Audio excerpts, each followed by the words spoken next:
वंदे मातरम। बहुत स्वागत है आप सभी का। नेटवर्क 10 देख रहे हैं आप और मैं हूं आपके साथ मनीषा चौधरी। आपके साथ मैं हूं प्रगति। इस खास कार्यक्रम की शुरुआत करेंगे। आपको बता दें कि बांकीपुर में 30 जुलाई को उपचुनाव होने हैं, लेकिन उससे पहले बिहार में सियासी पारा अपने 7वें आसमान पर है। ये भी बता दें कि चुनाव को लेकर एनडीए जो है वो लगातार एक्शन मोड में नजर आ रहा है। मुख्यमंत्री सम्राट चौधरी ने एनडीए के तमाम विधायकों, सांसदों और साथ ही दिग्गज नेताओं को एक और कड़ा टास्क दे दिया है। टास्क सीधा है कि बांकीपुर चलिए, शाम को 2 घंटे का समय दीजिए और जी जान से संपर्क में जुट जाइए। जी हां, बांकीपुर उपचुनाव में मुकाबला बीजेपी और आरजेडी के बीच है, तो वहीं दूसरी तरफ आरजेडी के बड़े चेहरे तेजस्वी यादव और भले ही वो विदेश दौरे पर हो, लेकिन पार्टी ने मोर्चेबंदी में कोई भी कोर कसर नहीं छोड़ी है। जनसुराज की बात करें तो जनसुराज पार्टी के दर्जनों नेताओं को आरजेडी की टोपी पहनाकर जो है वो प्रदेश अध्यक्ष मंगनी लाल मंडल ने साफ कर दिया है कि लड़ाई एक एक वोट की है। हालांकि बात करें तो जनसुराज पार्टी के कई बड़े चेहरे जो है पहले ही भाजपा का दामन थाम चुके हैं, उनके पाले में जा चुके हैं। इसी को लेकर आज हम चर्चा करेंगे कि किस तरीके से चुनावी बिसात जो है लगातार तमाम पॉलिटिकल पार्टीज, राजनीतिक पार्टियां बिछवाती नजर आ रही है। लेकिन सबसे बड़ा सवाल बीजेपी की तरफ से आरजेडी पर यही दागा जा रहा है कि जब इतना महत्वपूर्ण चुनाव है, आन प्रतिष्ठा दांव पर लगी है, तो यूरोप क्या करने गए हैं तेजस्वी यादव। और चलिए इसी पर आज हम चर्चा करने वाले हैं। चर्चा करने के लिए कुछ खास मेहमान हमारे साथ जुड़ चुके हैं। इंट्रोडक्शन आप सभी का करवा दें। हमारे साथ जुड़े हुए हैं चितरंजन गगन, प्रवक्ता राजद के, साथ ही साथ अरविंद कुमार सिंह, प्रवक्ता भाजपा के, कुछ ही देर में हमारे साथ जुड़ेंगे। प्रदीप झा, वरिष्ठ पत्रकार, भी कुछ ही देर में हमारे साथ जुड़ेंगे। फिलहाल चितरंजन जी, सबसे पहले सवाल मेरा आपसे ही है, जिस तरह से बांकीपुर उपचुनाव को लेकर आप लोग जो हैं वो लगातार तैयारी कर रहे हैं, कोई भी कोर कसर नहीं छोड़ रहे हैं, चुनाव प्रचार आप लोगों की ओर से लगातार किया जा रहा है, लेकिन बीजेपी की बात करें तो बीजेपी ने अपने 201 विधायकों को चुनावी मैदान में उतार दिया है। 2 घंटे बांकीपुर की भूमि पर उन्हें देना होगा। जिस तरह से चुनाव प्रचार बीजेपी की ओर से की जा रही है, आप लोगों के लिए कितना बड़ा टास्क हो जाता है? देखिए, भाजपा को यह एहसास हो गया है कि वह चुनाव हारने जा रही है। काफी घबराहट में है, काफी बेचैनी में है।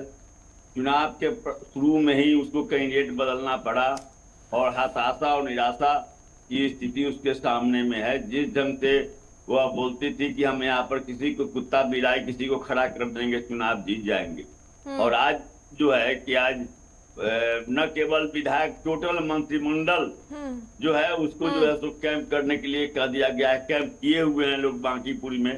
दूसरे प्रदेशों से नेता आ रहे हैं, केंद्र में जो मंत्री हैं, केंद्र जो पार्लियामेंट के मेंबर हैं, वहां पर हाउस छोड़कर वे यहाँ पर कैंप किए हुए हैं बांकीपुर में। तो कहीं न कहीं हताशा और निराशा की जो स्थिति है भाजपा के साथ, लेकिन चितरंजन जी, बीजेपी का गढ़ वो माना जाता है, उसके बावजूद भी बीजेपी वहां पर सीरियस है और 201 विधायकों को चुनावी मैदान में उतारा गया है। 2 घंटे का समय उन्हें वहां पर व्यतीत करना है। ये तो अच्छी बात है ना कि बीजेपी सीरियस है। अच्छी बात तो अच्छी खबर उनके लिए नहीं है जो कि इस सीट से, बांकीपुर विधानसभा सीट पर जिस तरह से राजद की हम बात करें तो लगातार टक्कर, चुनौती तो कई है राजद के लिए, लेकिन फिर भी उस तरह से राजद वहां पर चुनाव प्रचार नहीं कर पा रही है। नहीं, देखिए, पहले तो जो है तो यह उपचुनाव है विधानसभा, एक विधानसभा क्षेत्र का, और एक विधानसभा का तो है, और इसमें चूंकि राजद तो घर घर में बैठी हुई है, घर घर हर व्यक्ति या बुद्धिजीवियों की का कंस्टिट्यूएंसी है। बिहार में जितने भी असेंबली कंस्टिट्यूएंसी हैं उसमें सर्वाधिक बुद्धिजीवी कंस्टिट्यूएंसी माना जाता है इसको, बांकीपुर को। अब बांकीपुर में जब उपचुनाव हो रहा है तो वहां के मतदाता को कोई अगर चाहे कि हम कुछ कह के दाया बया करके और कुछ कह के हम उसको उसके जो मन बढ़ाए हुए जिसको वोट देने के, उसको तो हम बदल सकते हैं, संभव नहीं है। तो इसलिए तो गगन जी, हम ये मानकर चले, जिस तरीके से आपने बहुत पहले अभी डिबेट की शुरुआत में, चर्चा की शुरुआत में ये बात कही कि बीजेपी को पता है कि वो वहां से हार रहे हैं, इसलिए जो है प्रचंड लेवल पर वो चुनाव प्रचार करें। लेकिन सुन लीजिए सर, पूरा सुन लीजिए, आप ही के पास आऊंगे, आप ही को मौका दूंगी। तो क्या हम ये मानकर चले कि आरजेडी बड़ी ही आश्वस्त है जीत को लेकर के, आपकी जीत है, इसलिए आप उस लेवल का प्रचार नहीं कर रहे हैं, आप आश्वस्त हैं? नहीं, प्रचार तो मेरा हो ही रहा है। उस लेवल का, उस लेवल का एक एक मतदाता से संपर्क कर रहा हूँ, ऐसी बात नहीं है। लेकिन भाजपा के साथ जो है वह तो स्पष्ट दिखाई पड़ रही है। इतना जब आप कह रहे हैं कि हम कुत्ता बिलाई किसी को यहाँ पर खड़ा कर देते, पहली बात तो आपने अपमानित किया बांकीपुर के मतदाता को कि आप इस स्तर पर उसको आकलन करते हैं कि कुत्ता बिलाई किसी को खड़ा कर दीजिएगा और चुनाव जीत जाइएगा। तो यह कहीं ना कहीं यहाँ के मतदाताओं का अपमान है। और उसके बाद जब आप फील्ड में उतरे हैं, जब आपको यह एहसास हो गया है कि बांकीपुर की मतदाता इस बार आपको जो है सो रिजेक्ट कर चुकी है, रिजेक्ट करने जा रही है और बुरा चलिए ठीक तरीका है सर, से आपके यहाँ स्टेटमेंट प्रसार को होने भी जा हम रहा एक है। सेकंड तो कंसिडर उसी कर लेते हैं। छत्रसाल बीजेपी बेचैनी के में- पास जाना चाहेंगे। अरविंद कुमार जी हमारे साथ बीजेपी का पक्ष रखने के लिए जुड़ चुके हैं। बहुत बहुत स्वागत अरविंद जी आपका इस खास कार्यक्रम, इस खास चर्चा में। अरविंद जी, अभी चित्रंजन गगन जी कह रहे थे कि आप लोग जो है आश्वस्त नहीं है जीत को लेकर और इसीलिए 40 स्टार प्रचारक की सूची जारी की जाती है। एमपी से लेकर एमएलए से लेकर न सिर्फ बीजेपी बल्कि तमाम घटक दल यानी एनडीए के जितने भी सहयोगी दल है उनके नेताओं को उतारा जाता है। 201 विधायकों की ड्यूटी तैनात कर दी जाती है। लेकिन वहीं आरजेडी आश्वस्त है, इसलिए उस लेवल का प्रचार नहीं कर रही है। सर आवाज मिल पा रही है अरविंद जी आपको? ठीक है, अरविंद जी से हमारा संपर्क नहीं हो पा रहा है। जी अरविंद जी, आवाज मिल पा रही है आपको?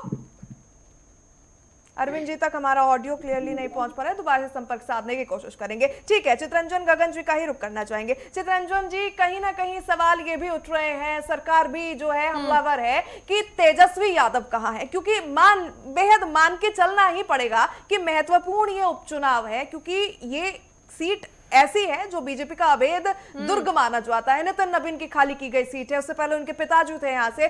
तो आरजेडी से लगातार सवाल पूछे जा रहे हैं, तेजस्वी यादव कहां है?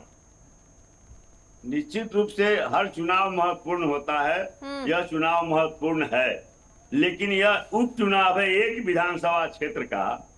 इसमें जो है सो तेजस्वी यादव जी हो या पार्टी के कोई शीर्ष लीडर की इसमें आवश्यकता नहीं होती है। यह तो उसी दिन स्पष्ट हो गया कि तेजस्वी जी के उम्मीदवार हैं रेखा गुप्ता।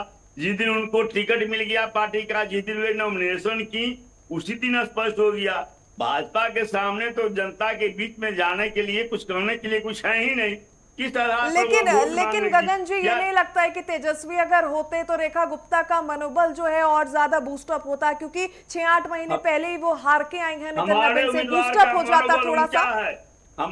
हमारे उम्मीदवार का मनोबल ऊंचा है। तेजस्वी जी के ही जो भी वहां पर वर्कर काम कर रहे हैं वह सब तेजस्वी बनकर जो लोगों से ठीक है चित्रंजन जी, एक और मैं आपसे प्रतिक्रिया चाहूंगी। इस बार पार्टी आपकी थी, आरजेडी की तरफ से प्रमुख नेता तेजस्वी यादव नहीं आए चुनाव प्रचार को लेकर, तो आप उसे डिफेंड कर रहे हैं। लेकिन सेम चीज अगर बीजेपी या एनडीए के किसी और सहयोगी दल की तरफ से की जाती, नितिन नबीन नहीं पहुंचते, सम्राट चौधरी नहीं पहुंचते, या फिर एनडीए का कोई और सहयोगी नेता नहीं पहुंचता, तो क्या आप हमलावर नहीं होते उन पर? नहीं, मैं कह रहा हूं कि यह कोई मुद्दा नहीं है। भाजपा जो कहते हैं कि तेजस्वी यादव नहीं सर, मेरे सवालों का आप जवाब दीजिए, फिर आप अपनी बात रखिएगा। क्या अगर तेजस्वी की जगह नितिन नबीन होते, चिराग पासवान होते, नीतीश कुमार होते, सम्राट चौधरी होते या फिर शांभवी चौधरी होती, तो क्या आप ये मुद्दा नहीं उठाते कि उन्हें पहले से ही हार का वहां पता था, इसलिए वो आए ही नहीं, चुनाव में उतरे ही नहीं? नहीं, तो सब लोग उतरा हुआ है। यहाँ तो जो सो केंद्रीय मंत्री जो हैं लेकिन चित्रंजन जी, नेता प्रतिपक्षी नहीं है, सब लोग तो उतर गए हैं, लेकिन मेन जो चेहरा होता है ना नेता प्रतिपक्ष, वो ही नहीं है। ये बताइए, अगर बिहार की बांकीपुर विधानसभा उपचुनाव में जिस तरह से आप लोग चुनाव प्रचार कर रहे हैं, अगर आप लोग ये सीट हार जाते हैं, क्या उसे तेजस्वी यादव की नेतृत्व की कमी के तौर पर देखा जाएगा? नहीं, तेजस्वी यादव कोई मुद्दा ही नहीं है। क्यों नहीं है तो भाजपा इसलिए मुद्दा बना रही है क्योंकि भाजपा के पास कोई मुद्दा नहीं है। जनता भाजपा के पास तो विकास का मुद्दा है, भाजपा तो कह रही है, जनता भी कहीं ना कहीं समर्थन दे रही है सर। और आप कैसे कह सकते हैं कि भाजपा के पास मुद्दा नहीं है, उनके पास वोट बैंक नहीं है? 2025 के अंत में वो लोग चुनाव जीत कर आए हैं, भारी मतों से हराया है रेखा गुप्ता को, कैसे कह सकते हैं आप उनके पास में कोई पॉइंट नहीं है?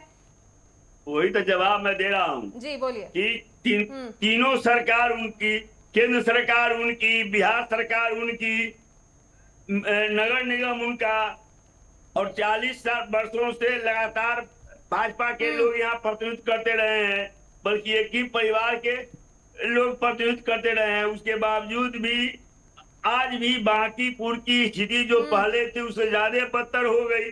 आज भी अगर थोड़ी सी बारिश होती है आप सड़क पर नहीं निकल सकते हैं, अपने घर से बाहर नहीं निकल सकते हैं। आज भी यह सवाल है कि राजद के शासन काल में इसी बांकीपुर विधानसभा क्षेत्र के अंतर्गत यारपुर में, लोहानीपुर में, कदम कुआं में, नाला रोड में जो दलितों के लिए पक्के मकान बनाए गए, आज उसको मेंटेन करने की स्थिति में नहीं है। इसी बांकीपुर विधानसभा क्षेत्र में जो रैन बसेरा बनाया गया गरीबों के लिए, रिक्शा चालकों के लिए, दैनिक मजदूरी करने वालों के लिए, उसको यह मेंटेन नहीं कर सके। चलिए ठीक है चित्रंजन जी, विकास के दावों की बात तो आप कह रही हैं, लेकिन जिस तरह से बीजेपी की, सुन लीजिए मेरी बात, आप सुन लीजिए, सुन लिया, फिर आप सवाल कीजिएगा। ठीक है, इसी बांकीपुर विधानसभा क्षेत्र में जो काफी जोर शोर से कहा जा रहा है कि विकास किया जा रहा है, पीएमसीएच बना, नई बिल्डिंग जो बना पीएमसीएच का, पहली बारिश को अब बर्दाश्त नहीं कर सका, उसके छत टपकने लगे।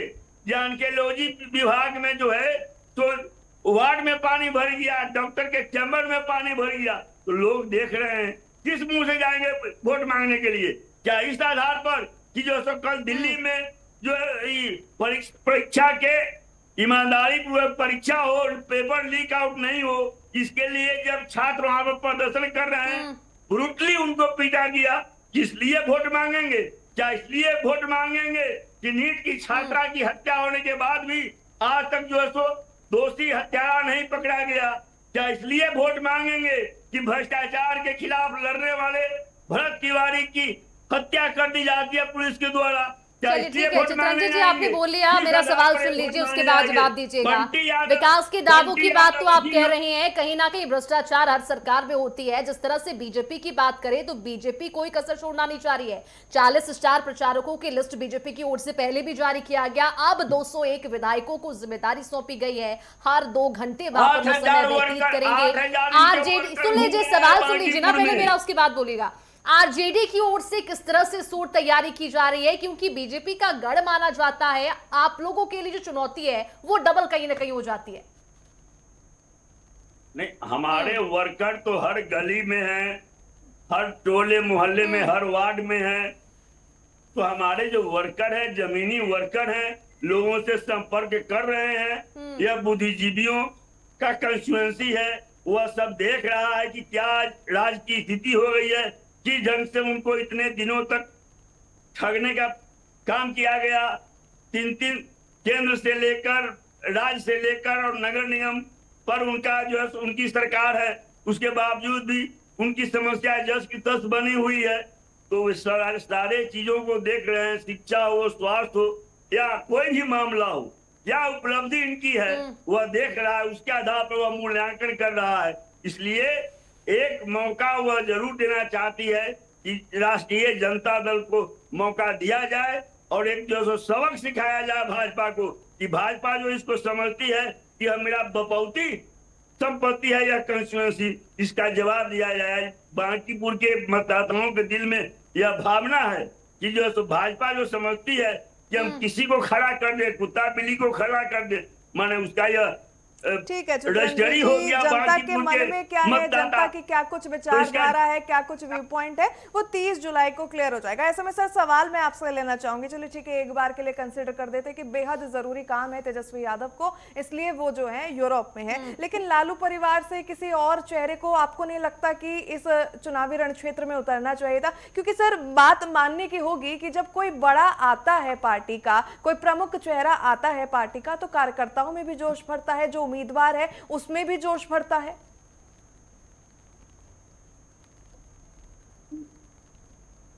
सर आवाज मिल पा रही है आपको?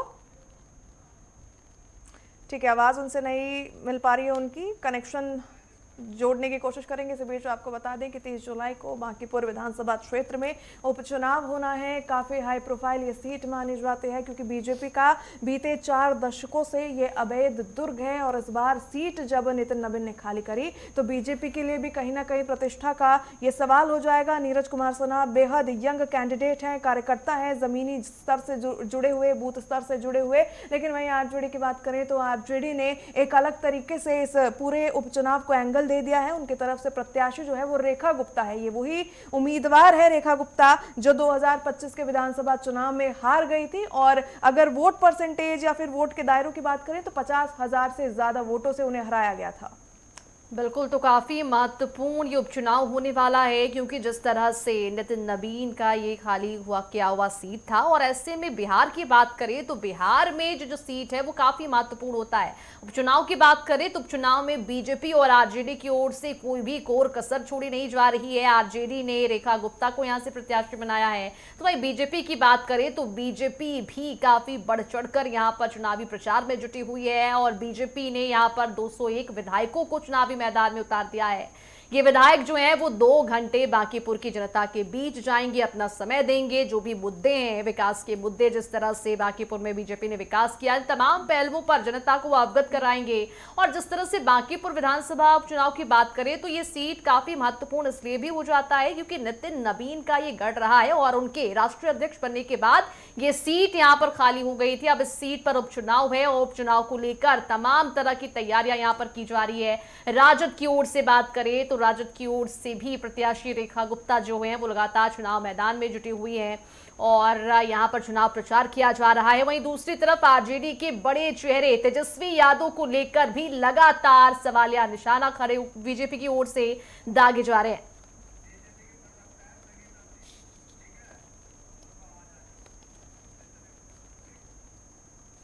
और चलिए, हमारे साथ बीजेपी की प्रवक्ता संगीता सिंह जुड़ चुकी हैं, उनका रुख कर लेते हैं। सबसे पहले आपका बहुत स्वागत है संगीता जी। जिस तरह से बांकीपुर उपचुनाव विधानसभा चुनाव को लेकर तैयारियां जोरों शोरों से है, बात करें बीजेपी की तो बीजेपी ने यहां पर 201 विधायकों की ड्यूटी लगा दी है। ये विधायक जो है वो 2 घंटे यहां पर जमीनी हकीकत जो है वो देखेंगे और जनता के बीच संवाद करेंगे। इसके पीछे बीजेपी की पूरी रणनीति क्या है?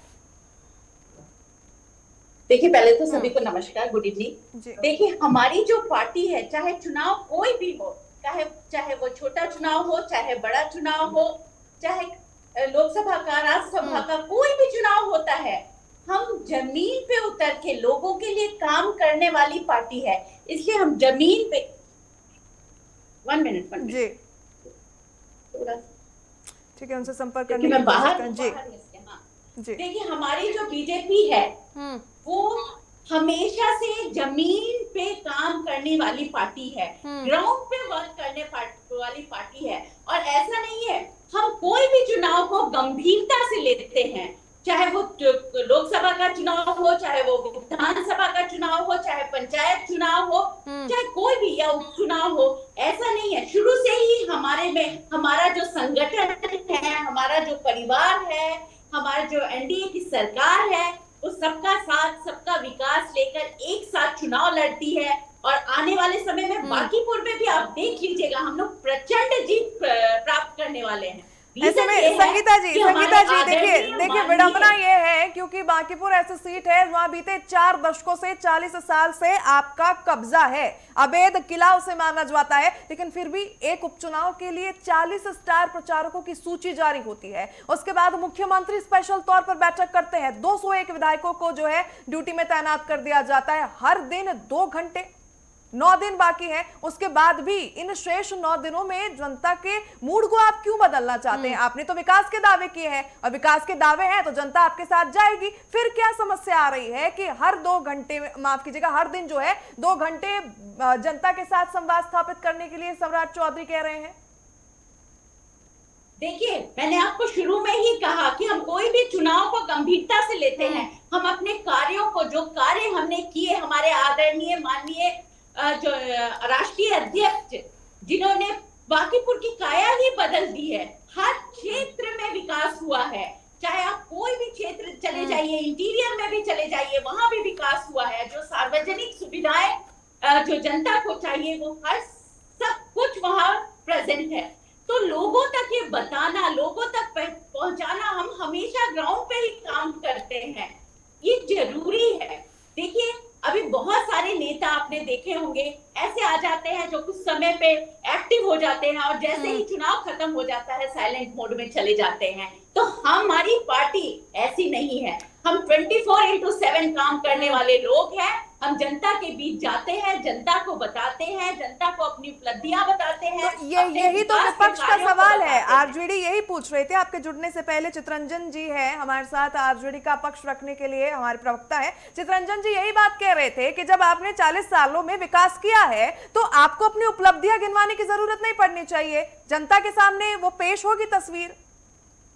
जनता से हम पहले से भी जुड़े हुए हैं और अब चुनाव के समय भी जुड़े हुए हैं। ऐसा थोड़ी ना है कि हम आज चुनाव के समय जनता के बीच में आ रहे हैं। वही तो मैंने कहा, हमारी पार्टी ऐसी पार्टी है जो 365 दिन जनता से जुड़ी रहती है। कार्यकर्ता से लेकर नेता तक सब कार्यकर्ते इनकी पार्टी की तरह नहीं कि चुनाव आया तो विदेश घूमने चले गए और ट्विटर पे बैठ के ट्वीट कर रहे हैं। हम ग्राउंड पे काम करने वाले लोग हैं। जनता हमारे साथ है। जनता हमारी को प्रचंड जीत दे रही है क्योंकि हमने काम किया है। काम के बदौलत। ठीक है संगीता जी, और जिस तरह से विपक्ष की ओर से भी लगातार यही सवाल उठाए जा रहे हैं कि इतनी छोटी सीट के लिए जिस तरह से भारतीय जनता पार्टी जो है ये पहले तो 40 स्टार प्रचारकों की लिस्ट जारी करती है, अब 201 विधायकों की ड्यूटी यहां पर लगा दी गई है। कहीं ना कहीं बीजेपी को हार का डर यहां पर सता रहा है। इस वजह से ये पूरी काम किए जा रहे हैं, जिस तरह से कदम उठाए जा रहे हैं, कोई भी कोर कसर छोड़ना नहीं चाहती है आरजेडी का ये आरोप। संगीता जी गंभीरता से लेते हैं। कोई भी चुनाव को हम गंभीरता से लेते हैं। कोई छोटा चुनाव नहीं है। हम जनता के बीच शुरू से रहे हैं और आज भी हम जनता के बीच में हैं। और हमारे जो विपक्षी दल हैं, जो भी चुनाव लड़ रहे हैं, चाहे वो प्रशांत किशोर जी की पार्टी हो, चाहे वो आरजेडी हो, केवल चुनाव के समय धरती पे उतरते हैं, अनाप शनाप बोलते हैं और फिर जैसे ही चुनाव खत्म हो जाता है साइलेंट। ये इनका सत्ता का भूख है और जनता देख रही है। जनता ने विकास कार्यों को देखा है। आरजेडी का रुख लेना चाहेंगे। चितरंजन जी, अभी आप संगीता जी को सुन रहे थे, बीजेपी का वो पक्ष रख रहे थे, सत्ता की भूख है विपक्ष को। देखिए, संगीता जी ने स्पष्ट कर दिया था शुरू में ही।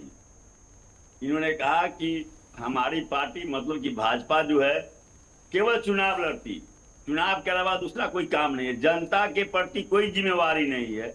जनता का काम हो न हो उससे कोई मतलब नहीं है। गलत नहीं, मैंने ये कहा नहीं चुनाव। हम कह रहे थे हम चुनाव हर एक चुनाव को गंभीरता से लेते हैं। संगीता जी आप बोल रहे कि मैंने कुछ करने क्या? संगीता जी आप बोल रहे नहीं, तुरंत की बात को देखिए, यही कहा है, झूठ के सहारे कोई आगे नहीं। चलिए ठीक है संगीता जी, आएंगे आपके पास भी, मौका दिया गया था आपको भी। आऊंगे संगीता जी, आऊंगे आपके पास। बोलिए चितरंजन जी। कह रहे हैं कि संगीता जी जो कह रही थी तो कह रही थी कि हम 24/7 चुनाव के दृष्टि से काम करते, तो केवल इनका मिशन चुनाव है। चुनाव के अलावा उन्होंने ये भी कहा था कि वो जनता के बीच में रहते हैं। सर ये भी ऐड ऑन कर लीजिए। जनता जाए कहीं, जनता का काम हो नहीं हो, लेकिन चितरंजन जी अगर कोई पार्टी पूरे शिद्दत के साथ, पूरी मेहनत के साथ चुनाव मैदान में उतरा हुआ है, लगातार उस सीट को लेकर सीरियस है, बावजूद उसके जबकि 4 दशक से बीजेपी की सरकार यहाँ पर है, ये तो अच्छी बात है ना।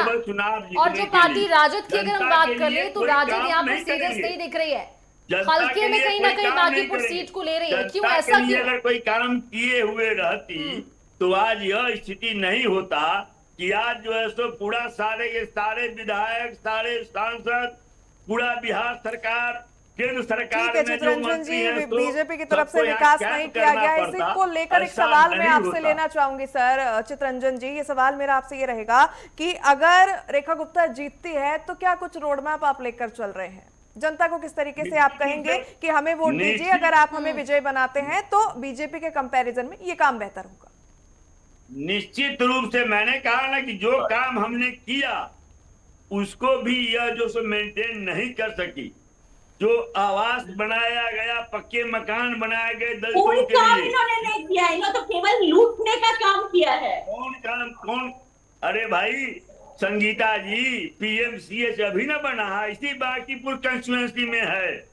अभी पहले ही बारिश नहीं बर्दाश्त कर भाई सका। मेरे, आपने देखा ना किस तरह से आप लोगों ने बिहार को लूटा महिला था। वार्ड का छत हमने टूट तो रहा है, हमने वार्ड तो में पानी भर बिहार गया। बदलने का अरे काम किया है। अरे मनाइए या शुक्र मनाइए कि जो अभी तक बारिश नहीं हुई है। अगर बारिश चलिए हो ठीक है जाए चितरंजन जी, मेरे तो सहयोगी ने जो सवाल आपसे किया फिलहाल उस पर जवाब दीजिएगा ना। रोड मैप क्या होगा आपका? अगर रेखा गुप्ता आ जाती है यहाँ पर जीत दर्ज कर लेती हैं वो, तो रोड मैप क्या होगा आपका? किस तरह से बिहार की जनता को विकास के वादे जो आप लोग कर रहे हैं उसको निभाते हुए देखे जाएंगे? आपसे पूछ जी आपसे पूछ रहे हैं। वह तो जो शेष समय बचा हुआ है विधानसभा का उतना दिन में दिखाई पड़ जाएगा। एक मौका हमने जनता से मांगा है, एक मौका आप दीजिए रेखा गुप्ता को, एक मौका आप दीजिए। और जो पीरियड बचा हुआ है इस विधानसभा का, इस विधानसभा में ही आपको दिखाई पड़ेगा। इसी विधानसभा इतना ही जो शेष का कार्यकाल है इसी में आपको दिखाई फर्क साफ दिखाई पड़ जाएगा कि ऐसा क्या फर्क पड़ता है। मौका जनता हमको देने के लिए तैयार है, इस बार मन बना चुकी है, वही छटपटाहट है, घबराहट है, बेचैनी है। बिल्कुल, तो वादे कई हैं, दावे कई हैं, लेकिन देखने वाली बात ये होगी। फिलहाल संगीता जी समय की कमी है, नहीं तो आपको समय देती मैं। जिस तरह से बांकीपुर विधानसभा, ठीक है बोलिए। घबराहट तो इन्हें हो रही है, घबराहट, डर, यही तो देखिए ये शब्दों का जिस तरह से बयान कर रहे हैं इससे साफ ठीक है चितरंजन जी, संगीता जी, डर घबराहट किसके अंदर है? जनता का साथ, जनता का जनादेश किसे मिलेगा? ये तस्वीर जो है वोटिंग के बाद जब रिजल्ट आएगा अगस्त में तो बेहद क्लियर होता नजर आएगा। बहरहाल आप दोनों मेहमानों का बहुत बहुत धन्यवाद हम करेंगे हमारे साथ इस खास चर्चा में जुटने के लिए। वक्त एक छोटी सी ब्रेक का, ब्रेक के बाद जल्द लौटेंगे।